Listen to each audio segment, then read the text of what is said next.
ओम ब्रह्म सत्यम सर्वधार। आज गुरुदेव की कृपा से दास एक गुरुदेव का सत्य उपदेश रखने का प्रयास कर रहा है।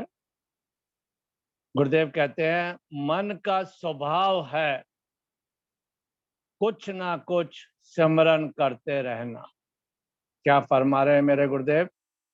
मन का स्वभाव है कुछ ना कुछ सिमरन करते रहना, क्योंकि ये मन जो है ना हमारा एक सेकंड के लिए भी चैन में नहीं, हर वक्त इधर से उधर भाग दौड़ में लगा रहता है। तो वही मेरे गुरुदेव कह रहे हैं, कुछ ना कुछ सिमरन करते रहना। संसारी विषय वासनाओं का सिमरन करते करते उनका ही रूप हो जाता है। प्रभु का सिमरन करना इसके वास्ते मुश्किल हो जाता है, क्योंकि हम संसारी भोगों में ये मन हमको इतना लिप्त कर देता है ना, इतना फंसा देता है कि हमको जो काम करना था वो तो हम कर नहीं पाए। कहते हैं क्योंकि जन्म जन्मांतर से इसका बाहरमुखी माया से लगाव बना हुआ है। सत्य के परायण नहीं हो सकता। अधिक विकारों की अग्नि में हर एक जीव अपने अपने को हवन कर रहा है। यानी हर एक मानुष प्राणी जो मात्र प्राणी जो है वो इन विकारों की खातिर हर वक्त जल रहा है। काम, क्रोध, लोभ, मोह, अहंकार के अंदर ये दिन और रात जल रहा है। जब तक संसार को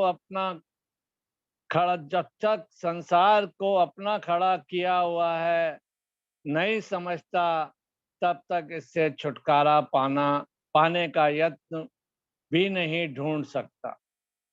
जीव समझते हैं कि गंगा या अमृतसर में स्नान करके छुटकारा मिल जाएगा।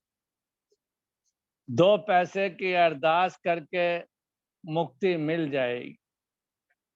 कहते हैं अगर गंगा में नहाने से, स्नान करने से ही छुटकारा मिल जाता, आवागमन के चक्र से छुटकारा हो जाता, तो जो गंगा जी के अंदर जितने जीव हैं, सबसे पहले तो उनका ही उद्धार हो गया होता। कहीं पर कुछ पैसे दे के अगर अरदास करा लेते तो आज दुनिया ही तर गई होती, आवागमन का चक्र उनका भी खत्म हो गया होता। इस पर कबीरदास जी क्या कहते हैं? कहते हैं राम के कहे जगत तर जाई, खांड कहे मुख मीठा, पावक कहे पाव जो झराई, जल कहे तिरखा बुझाई। कह रहे अगर राम के कहने से, राम का नाम मात्र लेने से अगर हम जगत के आवागमन से, संसार के आवागमन से पार हो जाए तो इससे तो बढ़िया कोई बात ही नहीं। कह रहे खांड का नाम लेने से अगर हमारा मुख मीठा हो जाए तो इससे बढ़िया बात और क्या है? चीनी खाने की जरूरत ही नहीं पड़ेगी, सिर्फ नाम ही ले लें हम, चीनी चीनी करके हमारा क्या मुख मीठा हो जाएगा। कह रहे हैं पावक कहे पाव जो झराई, कि अगर हम अग्नि कहने से, अग्नि का नाम मात्र लेने से क्या हमारे पांव जल जाएंगे? कहा जल कहे तिरखा बुझाई, प्यास लगी हो और हमें पानी पिए नहीं और नाम ले लें पानी पानी या जल जल, तो क्या हमारे प्यास बुझ जाएगी? भोजन कहे भूख जो भागे, सब दुनिया तर जाई। भूख लगी हो और कह दें भाई भोजन भोजन, तो क्या हमारा पेट भर जाएगा? कबीरदास जी कहते हैं तब दुनिया तर जाए, तो इससे तो सारी दुनिया ही तर जाएगी। हर आदमी भोजन भोजन जो हम भाग रहे हैं भोजन के पीछे, कह रहे हैं फिर तो हमें कुछ जरूरत ही नहीं है, नाम ही ले ले हम तर जाएंगे सब भवसागर से, हमारी भूख मिट जाएगी। कह रहे बिन देखे बिन दरस परस मन, नाम लिए का होई। कह रहे बिना देखे और बिना परखे अगर हम मन से क्या करें, नाम लिए क्या होई, तो नाम लेने का कोई फायदा ही नहीं है फिर तो। सिर्फ हम संसार में ही लिप्त रहें और नाम प्रभु का ले ही नहीं। कह रहे हैं धन के कहे धनी जो होई, निर्धन रहे न कोई। कह रहे हैं अगर धनी व्यक्ति का धन धन कहे, पैसा पैसा करने से अगर हम धनी हो जाएं तो इस संसार में कोई निर्धन रहे ही नहीं। कहा साचा है विषय माया से सतगुरु शब्द की हांसी, कबीर कहे गुरु के बेमुख बांधे जमपुर जासी। कह रहे साचा हेत विषय माया से, हमने सच्चा हेत प्यार किससे किया हुआ है? विषय से, माया से, संसार से। तो कह रहे हैं हमें जो सतगुरु की जो वाणी है ना, वो हंसी लगती है, मजाक लगती है। क्यों? कि हम संसार में लिप्त हैं, इसलिए हमको सतगुरु की वाणी का कोई असर ही नहीं होता। तो कबीरदास कहते हैं कबीर कहे गुरु के बेमुख, कि जो मनुष्य गुरु से बेमुख, गुरु के बताए हुए मार्ग पर नहीं जाता है, तो वो क्या होता है उसका? बांधे जमपुर जाए, फिर वो नरकों में जाने से बच नहीं सकते। कह रहे ये हालत है, होती है हमारी। कह रहे दुनिया वाले ईश्वर से सौदेबाजी करना चाहते हैं, करें कुराएं कुछ ना, आंख बंद करें ईश्वर के दर्शन हो जाए। आज देखिए जो गुरुदेव ने बात कही है, कितने वर्षों पहले गुरुदेव ने ये जो लिख दिया, आज हम जो देख रहे हैं। कह रहे हैं ना गुरुदेव, दुनिया वाले ईश्वर से भी सौदेबाजी करना चाहते हैं। आज हम बड़े बड़े घरानों में देखें, हमने पंडित बना दिए कि जाओ मेरी फैक्ट्री के अंदर जाके पूजा करे आना, तुमको 2000 रुपये महीना दे देंगे, 1500 रुपये महीना दे देंगे। दास अपनी इन प्रत्यक्ष आंखों से एक बार एक बिल्डर्स के यहाँ बैठा हुआ था, तो देखा पंडित। मैंने पूछा भाई वो मालिक साहब नहीं आए? कि अभी आने वाले हैं, अभी पुजारी आ गया, पूजा करके चला जाएगा, तो उसके बाद आधे घंटे बाद आएंगे। तो मैंने पूछा कि दास जो मालिक हैं इसके, बिल्डिंग वाले हैं, वो पूजा नहीं करते हैं? कह रहे साहब उनके पास टाइम कहाँ है, इसी पंडित को दे देते हैं पैसे वैसे, और वो ही पूजा करके चला जाता है। तो कह रहे हैं हमने परमात्मा के साथ भी सौदेबाजी कर रखी है। कुछ हम चढ़ा देते हैं कि परमात्मा मेरा काम कर दे। तो कबीरदास जी क्या कहते हैं? करे कराए कुछ ना, मुंह बंद करके ईश्वर के दर्शन हो जाएं। माया प्रस्ती जिस समय बढ़ जाती है, उस समय ऐसी हालत होती है। ईश्वर चिंतन से बेमुख होकर संतों के वचनों को महज एक जीवन निर्वाह के वास्ते इस्तेमाल करने से कैसे कल्याण हो सकता है? क्या कह रहे हैं कबीरदास गुरुदेव? कि ईश्वर चिंतन से बेमुख होकर संतों के वचनों को महज एक जीवन निर्वाह के वास्ते इस्तेमाल करने से कैसे कल्याण हो सकता है? हम परमात्मा के ईश्वर की बात तो सुने नहीं और अपनी अपनी करें, उस ओर ध्यान नहीं दें, तो गुरुदेव क्या कह रहे हैं, हमारा कैसे कल्याण हो सकता है? ईश्वर के प्यारे तो त्यागी अनुरागी दुनिया से अलग रहकर जीवन गुजार जाते हैं, बाद में उनकी झूठी पत्तल चाट चाट कर बड़े बड़े ज्ञानी और ध्यानी कहलाने लग जाते हैं। बड़े बड़े गद्दियां मठ बन जाते हैं। एक ईश्वर सिमरन है, एक संसार का सिमरन। क्या बता रहे हैं मेरे गुरुदेव? एक ईश्वर सिमरन है और एक संसार का सिमरन है। हम अपने ऊपर प्रैक्टिकल कर देखें कि हम कौन सा सिमरन कर रहे हैं। क्या हम उस परम पिता परमेश्वर की ओर चल रहे हैं कि हम संसार को ही भजते रहते हैं दिन भर?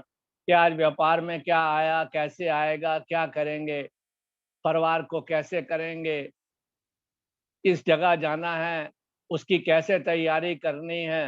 कहने लगे हम यही संसार का सिमरन करते हैं, और सिमरन करना किसका है? हमें उस परम पिता परमेश्वर का। वही गुरुदेव कह रहे हैं एक ईश्वर सिमरन है, एक संसार सिमरन है।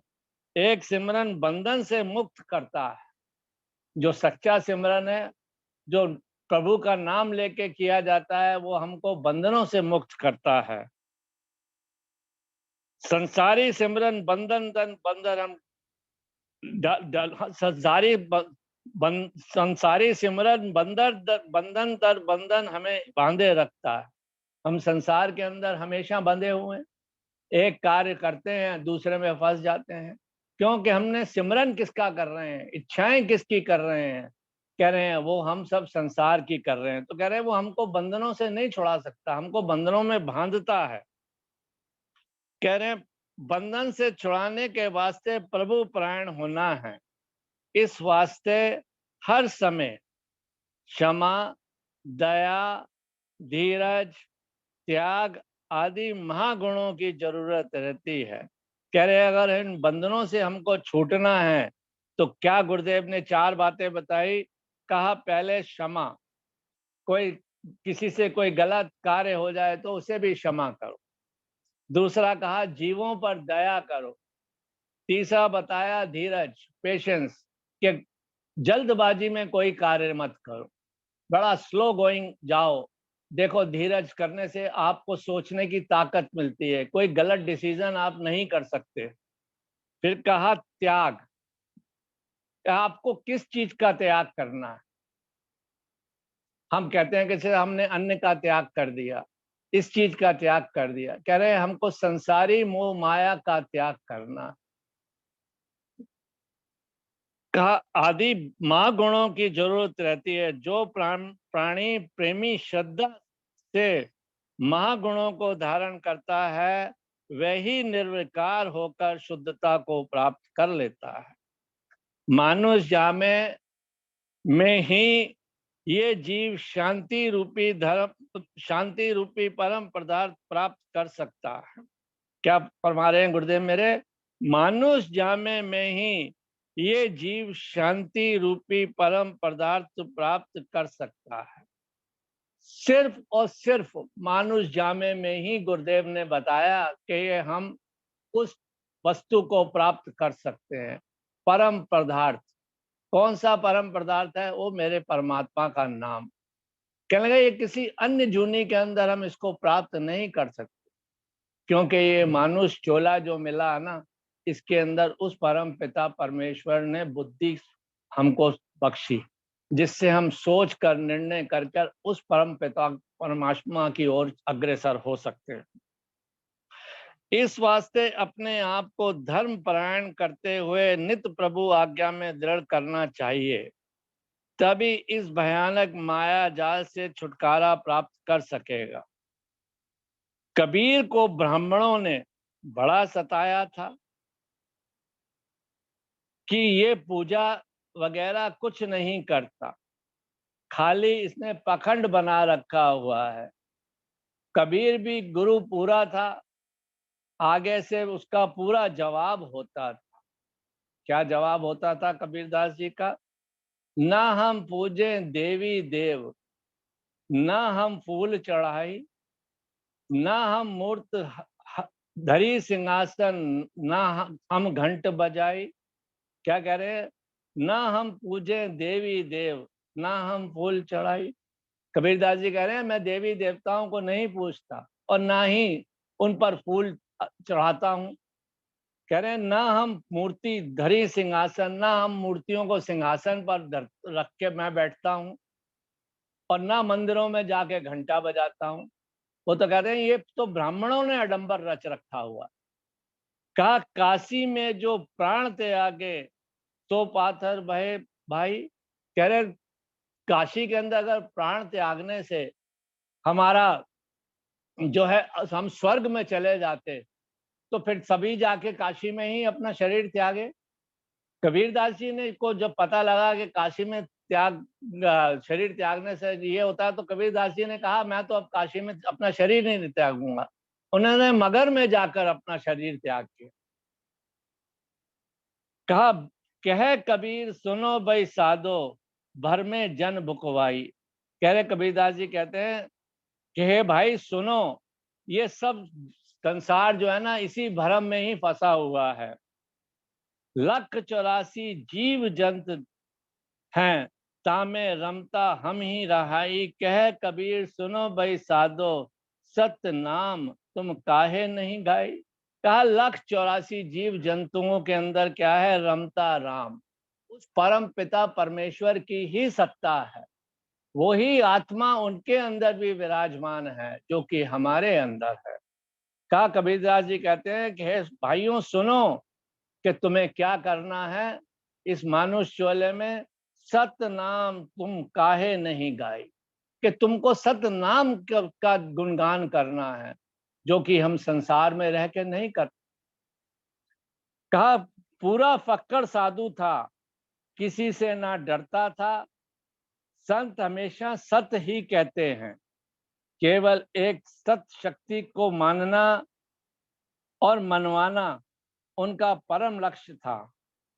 अपनी तरफ से अंधेरा निकालने की संतों ने बहुत कोशिश की है, संतों ने बड़ी कोशिश करी, हर वक्त हम लोगों को शिक्षा दी कि संसार में कुछ नहीं रखा है, इसको छोड़ो, त्याग करो, और क्या करो कि परम पिता परमेश्वर की ओर चलो।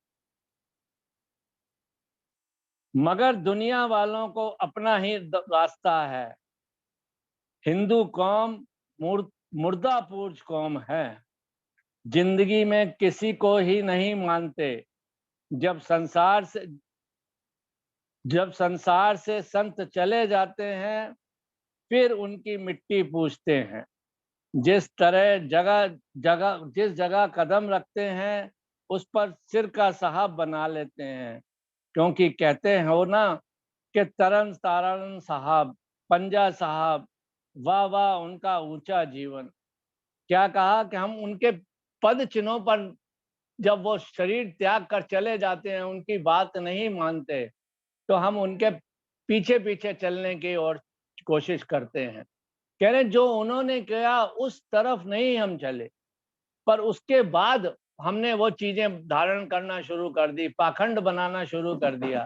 कह रहे महापुरुषों ने जाकर तरन तारण के अंदर अभ्यास किया, साधना की, पंजा साहब के अंदर बैठ के उन्होंने पूजा अर्चना और अरदास की।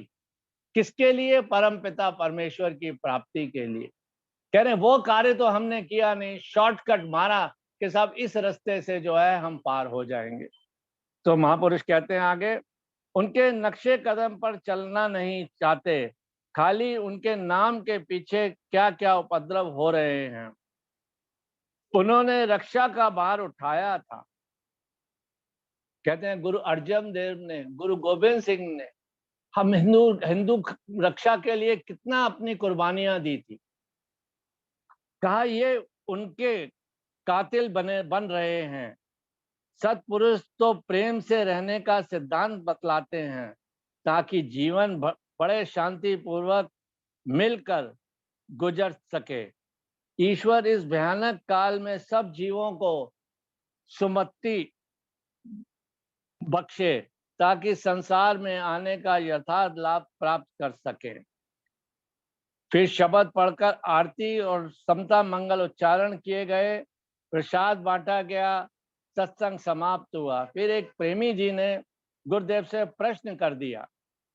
प्रेमी अनंत राम जी कहने लगे, महाराज जी अपनी तरफ से आप सार बातें ऐसी कह देते हैं कि बोलने की गुंजाइश ही नहीं रहती। एक प्रार्थना ये है कि ईश्वर को ऐसा मंजूर ही होगा, तभी अनेक ख्याल के जीव पैदा हो जाते हैं। अपना अपना मजहब पंथ दायरा बनाकर चलने लग जाते हैं। हर एक पंथ मत वाला यही कहता है कि मेरी तरफ आओ, तब तुम्हें निजात मिलेगी, मैं मुक्ति दिलाऊंगा।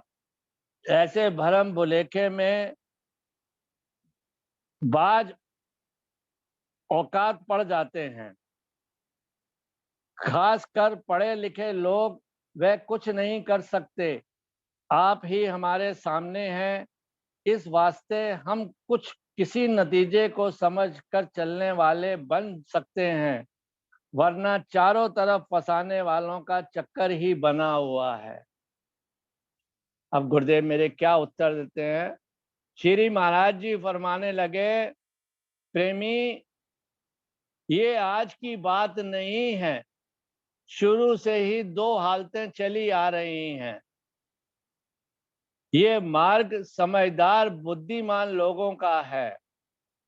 राजे लोग राज को छोड़कर शांति के वास्ते ऋषियों के कहने के अनुसार चलकर परम स्थिति को प्राप्त होते हैं।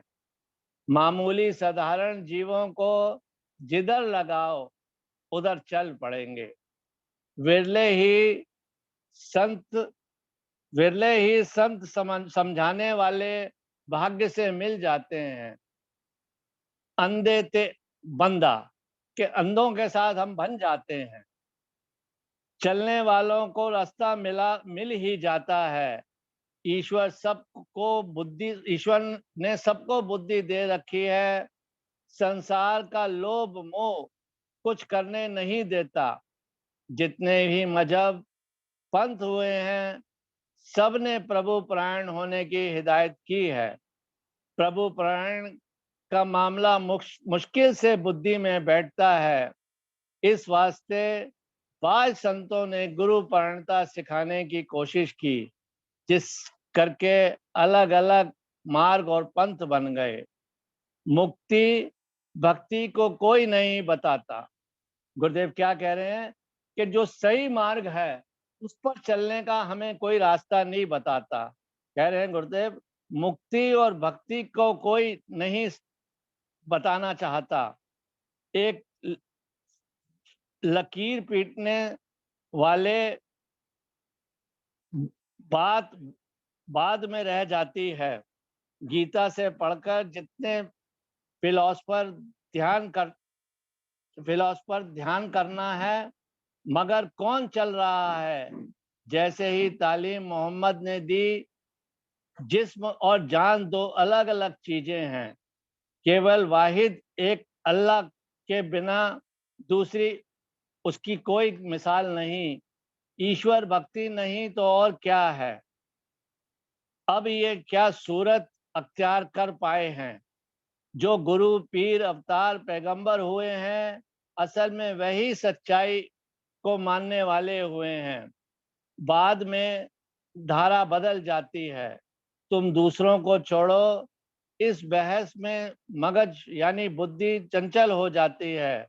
तुमको रास्ता ठीक समझ में आ गया है ना? किस किस को जाकर रास्ते का मार्ग समझाओगे? जब रोशनी होती है, परवाने आ ही जाते हैं।